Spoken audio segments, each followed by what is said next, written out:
Who believes that Bitcoin is anonymous? Okay, until I use it. Okay, not a lot of people. So today we will talk about how cryptography helps to achieve truly anonymity. Yeah. Okay. If you turn it off, this stuff. So there are some ways to make payments anonymous, like network security, organizational security, but we will talk about cryptography today. So a little bit about myself. I've been studying information security for 9 years.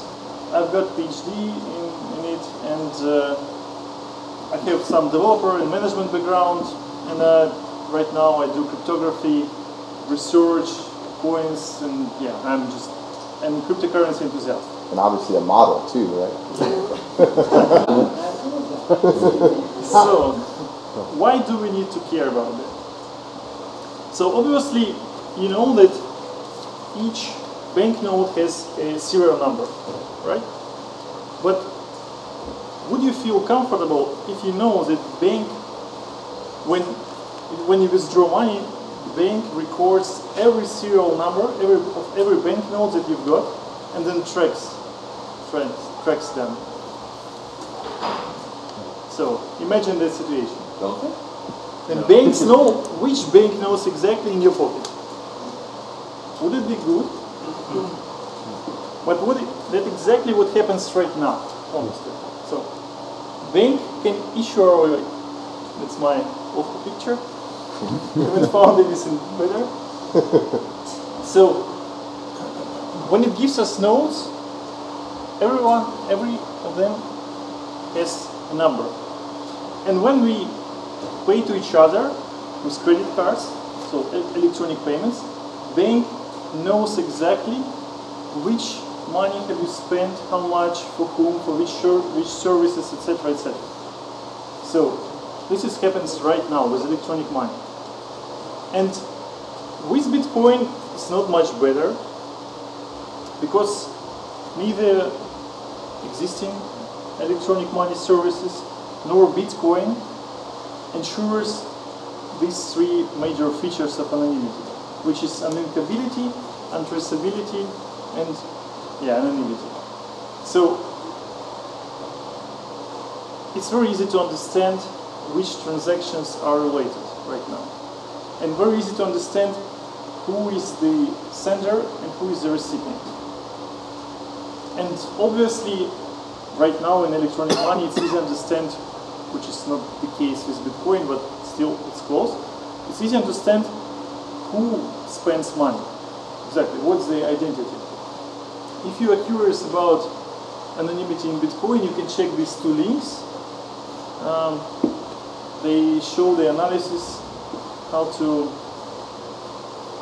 connect addresses to real people, especially in this case for Silk Road owner, etc. Yeah. I made a screenshot of one scientific paper about untraceable money, and it stated that automation of the way we pay for goods and services is already underway, as we can see in the variety of electronic banking services available to consumers. You can guess which is the year of this paper. 1995,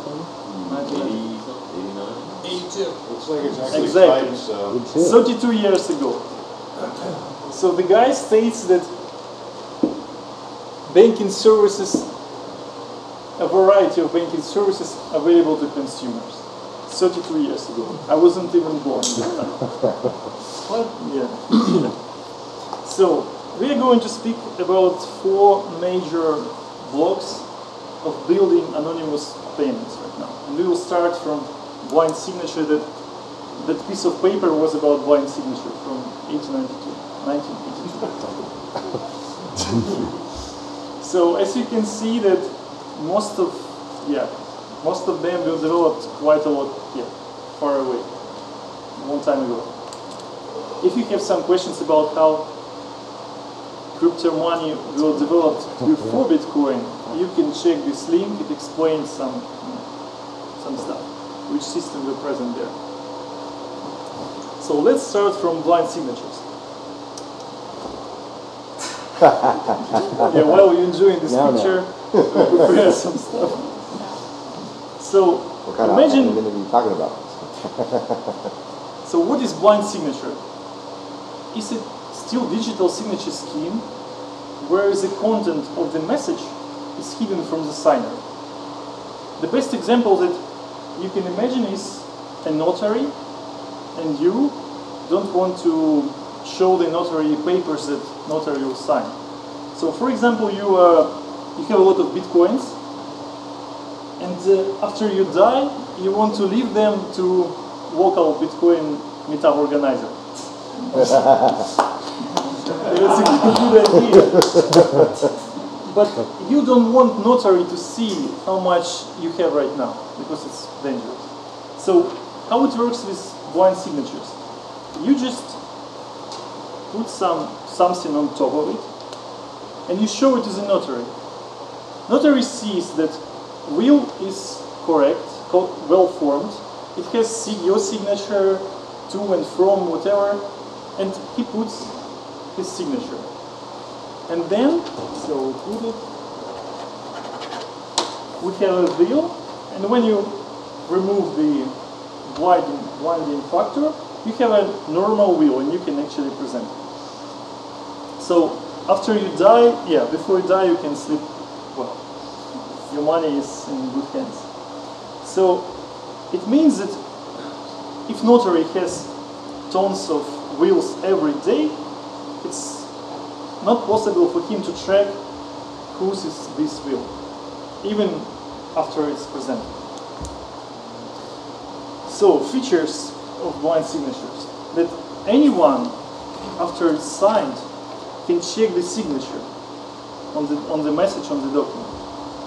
And signer itself cannot understand what is the relationship between blinded documents and unblinded ones. So it's kind of protection from the signature to know which documents it's signed. So, how it's related to electronic money? Again, nice pictures. So, it's possible to build an electronic money system where money comes out of nowhere.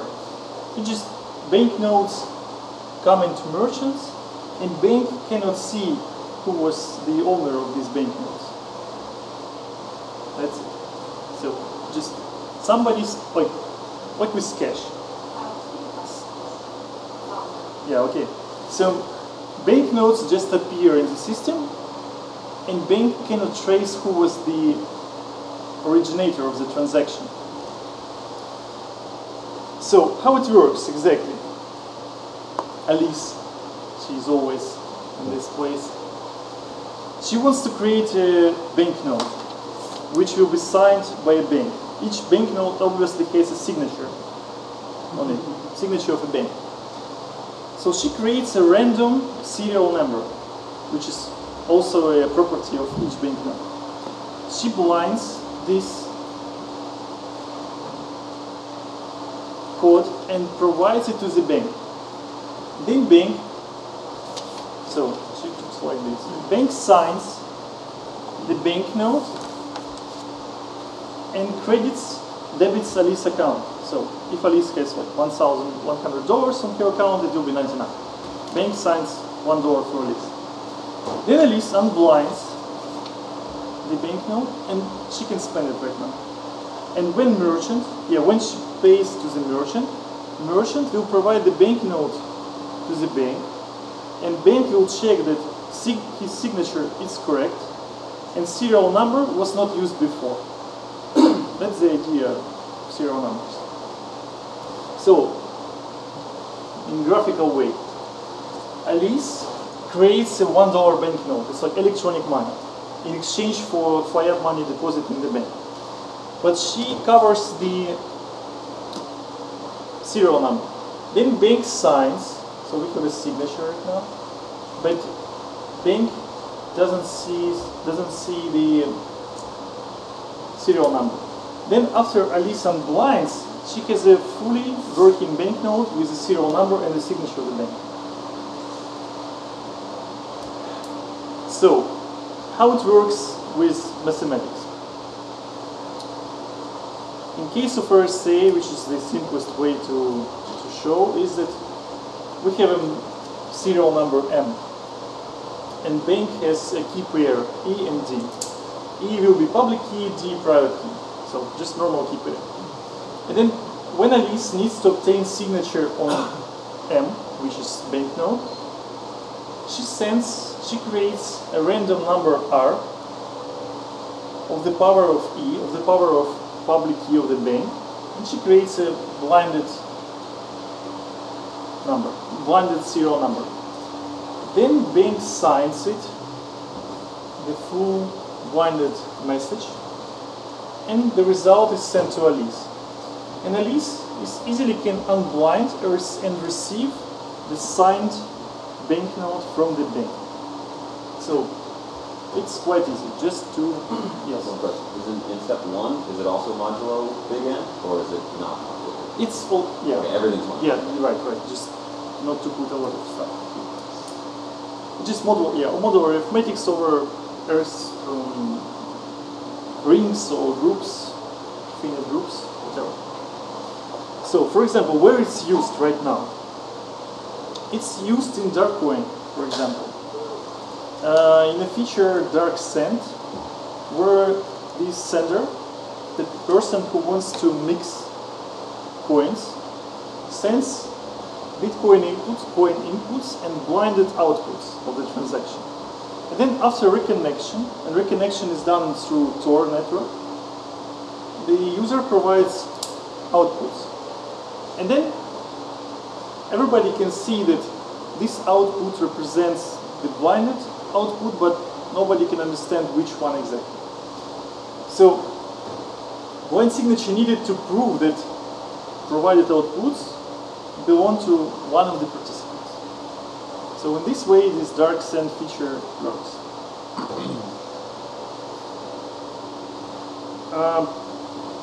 It was used also, the creator of blind signatures created a DigiCash company. And DigiCash company created a solution for banks, and it was implemented even in Swiss bank, in some American bank, in Australian bank, to create this kind of anonymous payments. And obviously it cannot be implemented directly in Bitcoin, since you need to have some kind of trusted party who issues this money. But it's perfectly fine, for example, for a gateway concept, for example, in Stellar. So it will work. Okay, so now we come to zero knowledge proofs. Second major block of building anonymous payments.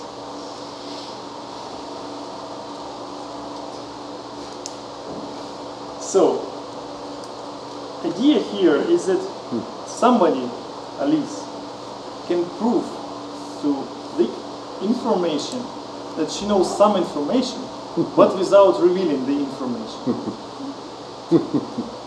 Yeah. So, for example, what you can prove? You can prove that, yeah, obviously that you know your private key. You can prove that your key the key has some structure. For example, it's in the range from this to this. You can prove that you have 3 out of 5 private keys. You can prove that you have a solution from Sudoku game without revealing the solution. It's really a scientific paper. You can check it on this link. How Jewish scientists prove that they know solution for Sudoku. You can prove that you paid the taxes and whatever. You can prove anything with this approach.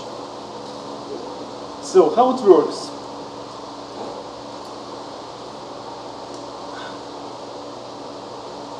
For example, the simplest example with private key.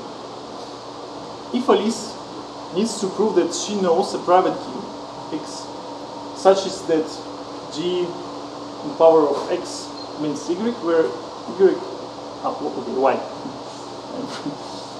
And Y is public key in this case, then Alice selects some random R, and then she calculates T by this formula and sends to Bob. And Bob is verified. Then Bob challenges the Alice with some random bit. And then Alice has to respond. She has to respond with S, which is either R or R plus X. And then Bob verifies that commitment that Alice sent fits into the equation. In this case, yeah, here's verification. So it's pretty not straightforward idea, but I will show how it works with some normal stuff. I need one volunteer. Okay. Come on already. Good, come on. Great. So Yay, Boraki. here is two mazes. They are almost equal except one small stuff. And I know the difference between them. It's not obvious to see. And I can prove that I know the difference between them without revealing what is the difference. See how good those glasses are. So, Glass. That's right, glass. you can call them. The idea here is that I see them right now, I know which is where, and when I turn back, you may change the order of them. And I will, after I come back, I need to guess where is the right one. And I will tell you, have you changed the order of them or not? So, and obviously if I guess, then I have a 50% probability that, yeah, I know. After second attempt, I will have 25% probability that I know, that I didn't just guess by random. And after third attempt, I will have 12% that I don't know. Yeah. So I'm turning back. You may change the hands, change them. Okay. Okay. Come back. You change them. Okay. Okay. That's not fair. Yes? Okay, good. You didn't change. Oh. There you go, there you go. Yeah. There you go. Okay.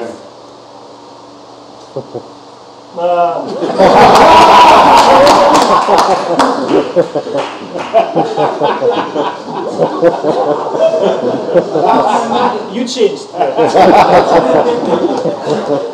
good. So I can do it several times, and in this case, you understand that I really know the difference. Yeah. Right. Here is this random bit E. Yeah, you can. Thank you.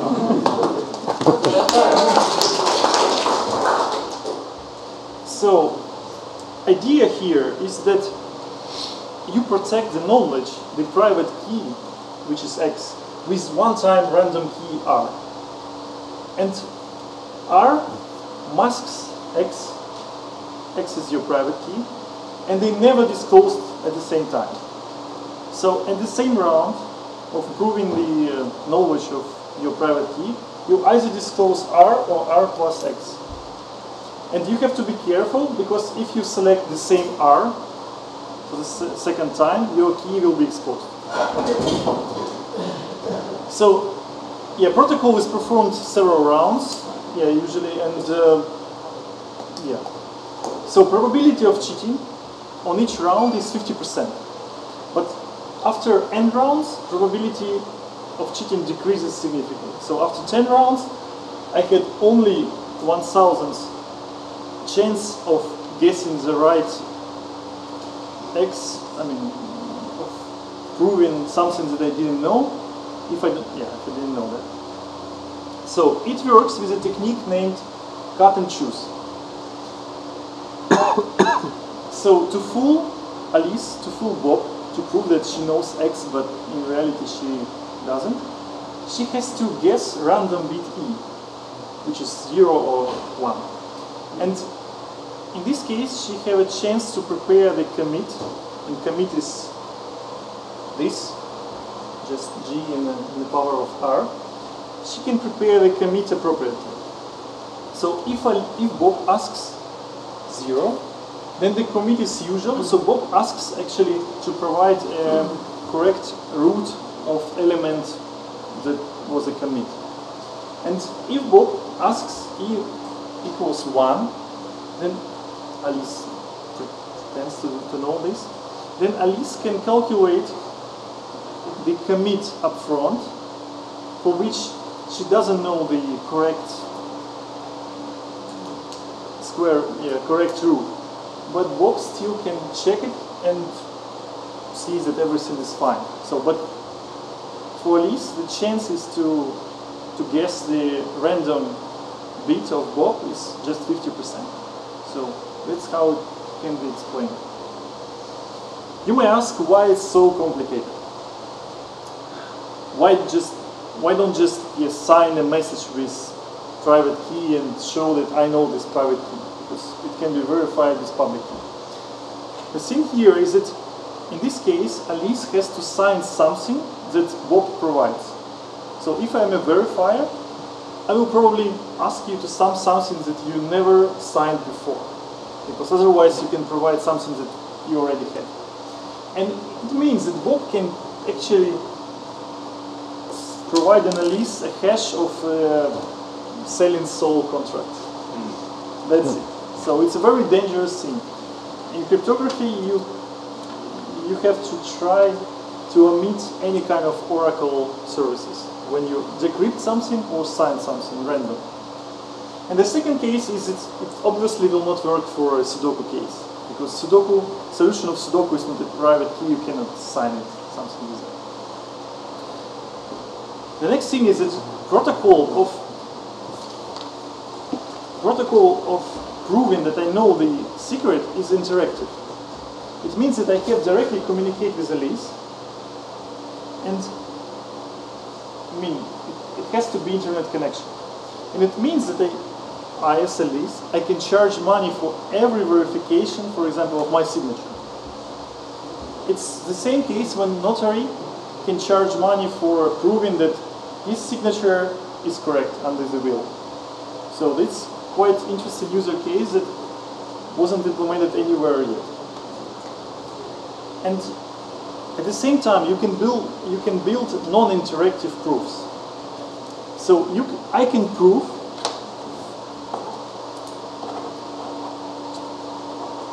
that I know the difference between these two pictures with some number. I can provide a number that provides a proof that I know the difference, which is really crazy on the first. But that's how it works.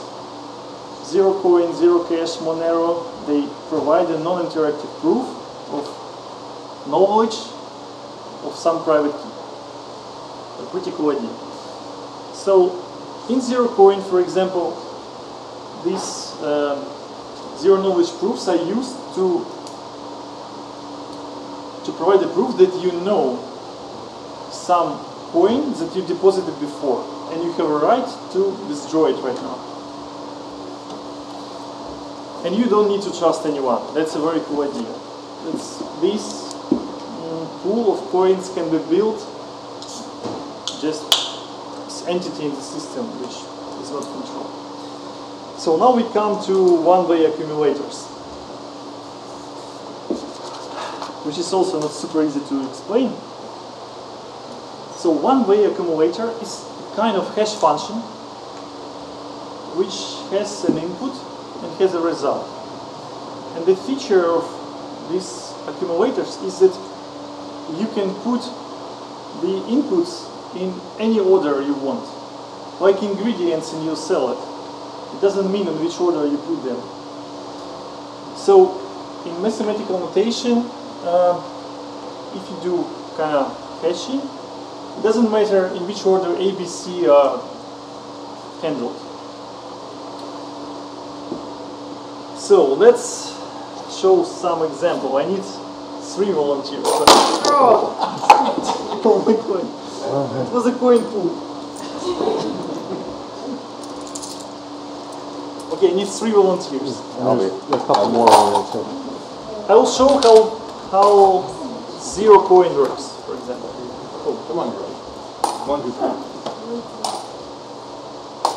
So, you have coins. Each coin, I got USD. yeah, its quarter has different side, right? So coins are really different, and it means it represents the situation when you have a bitcoins and you want to mix them, because they are different and people maybe know which is coins. And you have a proof of coin which is equal, which are all equal. It's 1 cent, right? All equal.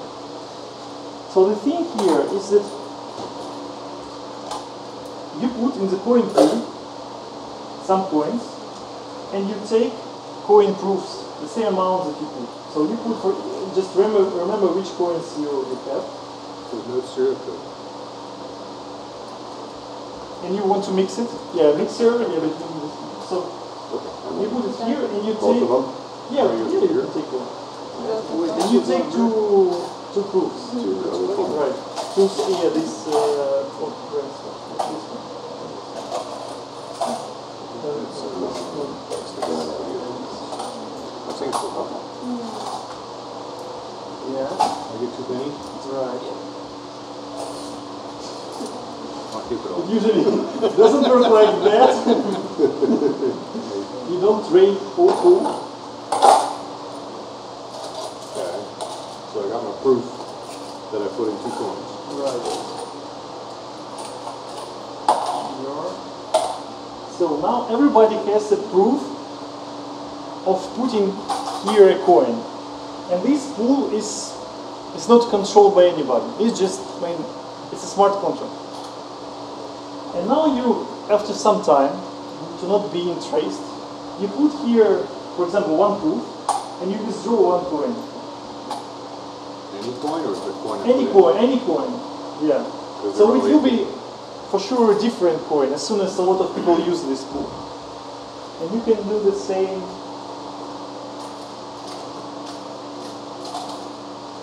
Yeah, Different. yeah. I got this. You're I not got a right. different one. Okay, the second one. So, Proofs.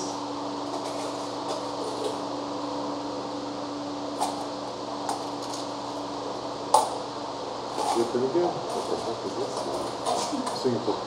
No, That was my coin. I should be recognize that Malaysian. one. Malaysian. I recognize that one. So, huh? I got both the same. You're not lucky. But still, it's, as soon as it's mixed, it's fine.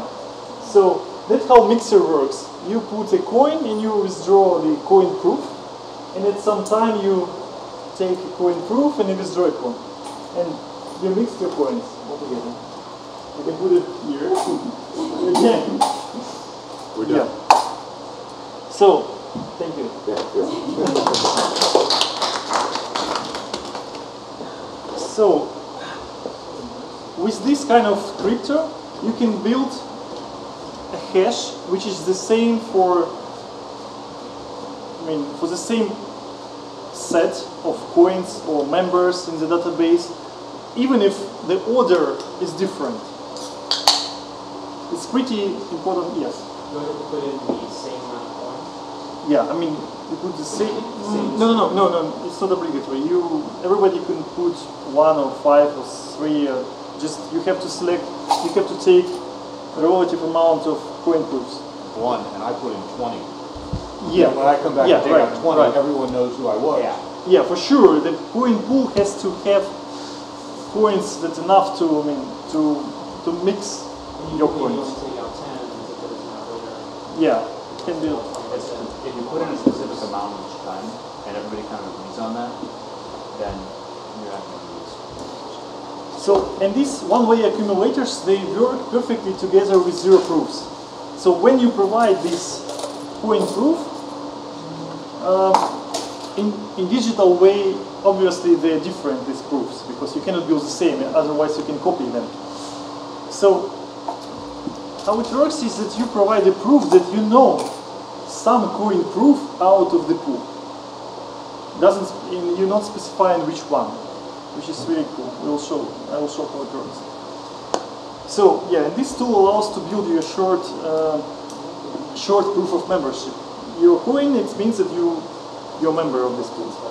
And nice feature here, which is not connected to cryptocurrencies, is that one-way accumulators, they can achieve an effect of digital signatures. And in some countries, for example, 10 years before, US didn't export any cryptography, which was stronger than 64 bits, which was obviously bad stuff. But so it was embargo of exporting cryptography outside the US. And with ZeroCoin proof, you can avoid this embargo because it's not digital signature. It's not, and encryption is also not used here. So, but it's kind of additional stuff. So how it works exactly for ZeroCoin? There are two transactions: coin mint, which is putting coin here, and coin spent. So Alice generates random serial number. As you remember from blind signatures, she did the same. S, and she doesn't disclose this random number, but she generates a commitment to S, which could be kind of hash function, hash out of S. And she has this C, and C is like a coin identifier. So she sends one coin to the pool, which is just Bitcoin address. And then she provides this C to the one-way accumulator. And then when she wants to spend, she takes all the commitment. And commitment here is this things. And she provides a proof that she knows some commitment out of this. Some commitment. And when she spends, so she provides a proof plus serial number. And then the rest of users, they see that proof is valid and serial number was not used before. And in this case, the miners allow her to withdraw real Bitcoin. It means technically that ZeroCoin creates another cryptocurrency on top of Bitcoin in the same space of blockchain. It works very easily in the same mathematical case. It doesn't matter how you put of the power, in which order you put of the power G. It doesn't matter if you put of the power 3, then 5, then 7, or 7, then 5, then 3, because the multiplication still the same. So it means that you can put commitments in any order, but still everything will be valid. Coin commitments will be inside, kind of inside, and you can withdraw them later. You can try the proof that you know this power of that was there. So, yeah, as I said, ZeroCoin technically issues a new currency on top of it. So to mint coins, you need to provide Bitcoin to the pool, create a commitment, and then provide a commitment in exchange for another coin. That's it. Okay, the fourth part, group signatures and ring signatures.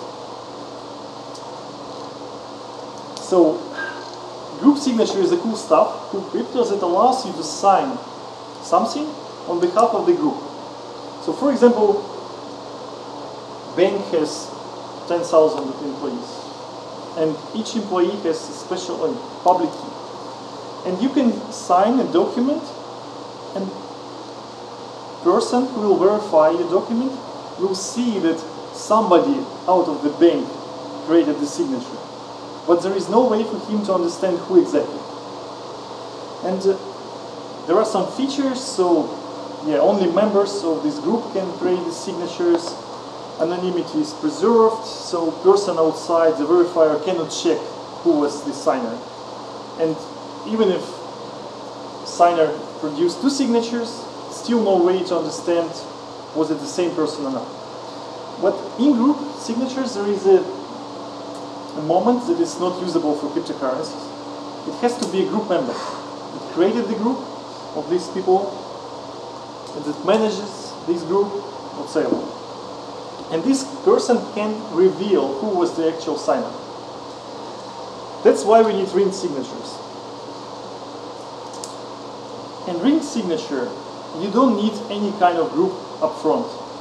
I can select a group from you, you, and you, and you, and then sign on behalf of this group. And the verifier will see that somebody of this group signed, but I can create different group anytime I sign, which is pretty cool. There are some subset of ring signatures, which means linkable signatures. In this case, if you use your key twice, then it will be noticeable. Everybody will notice, right? Yeah. So, it was a good paper, How to Leak a Secret. Ring signatures is a perfect way to leak a secret. For example, you are working for the government, and you want to send some secret to the reporter, but obviously you don't want to be revealed. So you create a signature on behalf of the group, which can be random, but obviously you will put only people from the government, so the reporter will see that the secret was leaked from the government, for sure, not from some street, but at the same time, no way to understand who exactly did that. Who within that group did it. Right. So how it's used in Monero? Monero uses these linkable ring signatures. So Alice, who has private key, for every private key she uses, it's just the address, coin address, she creates a key image. Key image is just a number. And then every time she wants to send a payment, she selects addresses that have the same amount of money, so she can hide her payment among them. And then she creates a signature, which is kind of a proof that she knows at least one private key out of this group of public keys,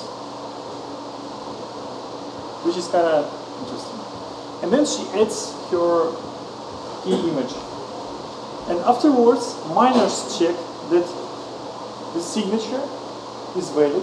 So this signature corresponds at least to one public keys out of provided. And the key image was never used before. And then they approve the transaction. So it means that the system has very cool consequences. First of all, nobody can recover the key of Alice from key image or from his signature.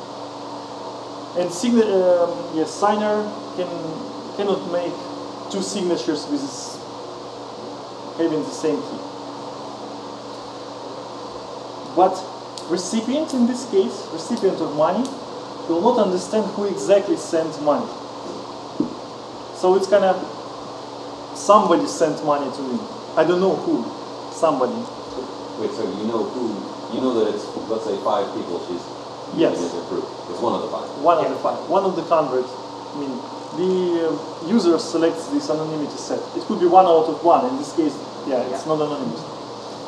And the consequences of this stuff is that there is no possibility to check a balance of an address. So in Bitcoin, you always can see that this address has this balance. In Monero, no way. You see the total amount of coins, but no way to see how much exactly you have on your account, which is really cool.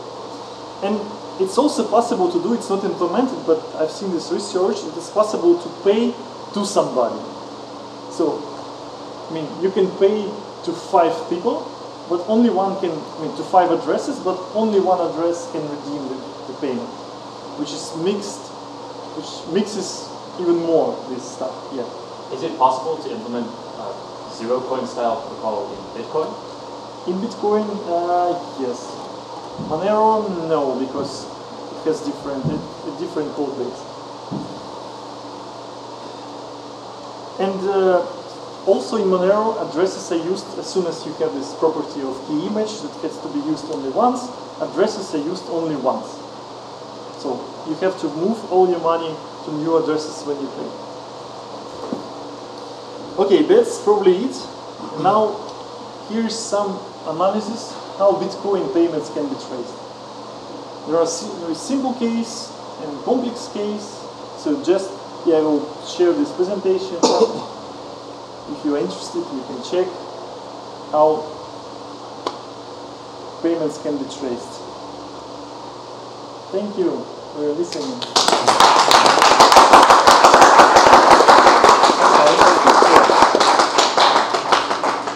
Yes. With Monero, if you can't see the balances for each address, how do you pick the public keys of other? How do you pick other public keys that have the same amount, same balance as yours? That's a good question. So answer here is that you see the balance, but it may already been spent. That's it. So it's kind of, it was there, money was there, but maybe no longer. At least, in the case if this address was in a payment transaction at least once.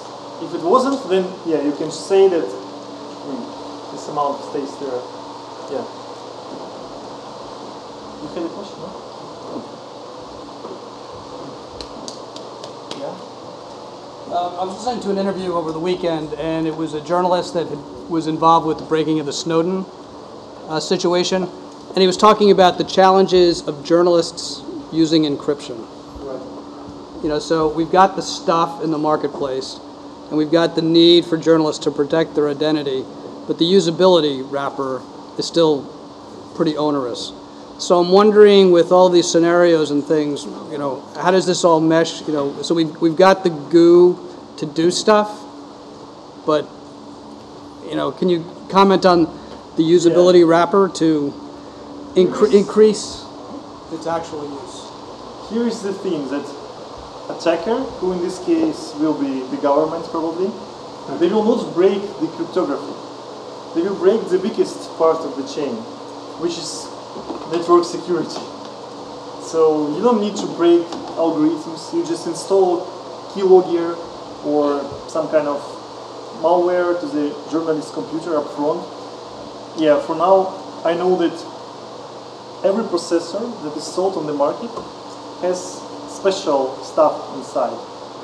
So when producer of processors can identify each device uniquely, and then you can identify the logistics chain and see who bought this device.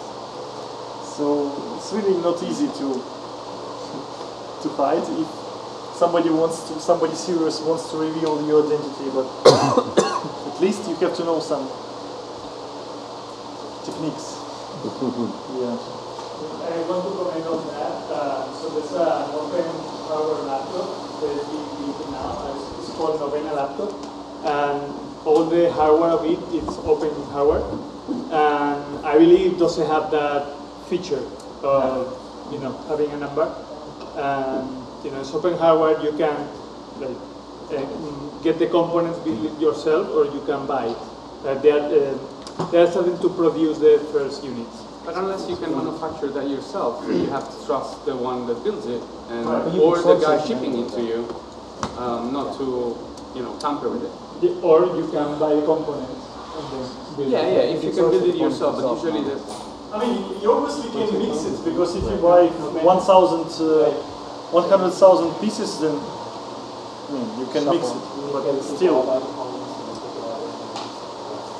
there are a lot of other ways to do that. There's also that kind of threat vector that's a targeted attack. They're specifically going after your computer, but your network security. Whereas if they were just trying to analyze the transactions of the entire network, the more dragnet scenario, that wouldn't work. They'd have to break Monero or something like that. Right.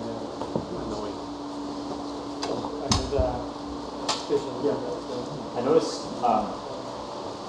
like when you mentioned that you want to solve complex problems in society. Yeah. What, if that's true, I'm sure the questions of the morality of allowing completely anonymous payments come up fairly frequently. What's the quickest way you have, or the most easily communicated way you have of communicating not just the need, but the desire for technology like this? Yeah, I would say that I think everybody heard about the story of pregnant girl that she didn't know that she was pregnant, but she already got an advertisement from the shop, because shop tracked her payment habits and understood that she's pregnant. And she was shocked, and her father, I think, was really shocked. So, I mean,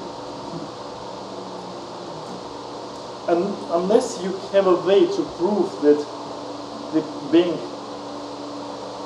doesn't use your payment habits in only a good way, I mean, just storing them, you have to protect yourself. So at least you need to know some techniques. And I mean, for sure, for some organizations, it's really important to protect. They cannot trust anybody. Like the NSA. Yeah. So it's always a need. I mean, it doesn't mean that with these anonymous payments you will hide your taxes or your income. The same techniques may be applied to provide proof to the government that you paid certain amount of taxes. Zero knowledge proof that I paid from $60 to $70 in this month, for example. Whatever. It puts the control back in the hands of individuals, right? I mean, to some extent, yeah, for sure. To some extent, if you can be traced on the point of sale, that to some extent, it depends on the adversary model. Yeah. Thank you.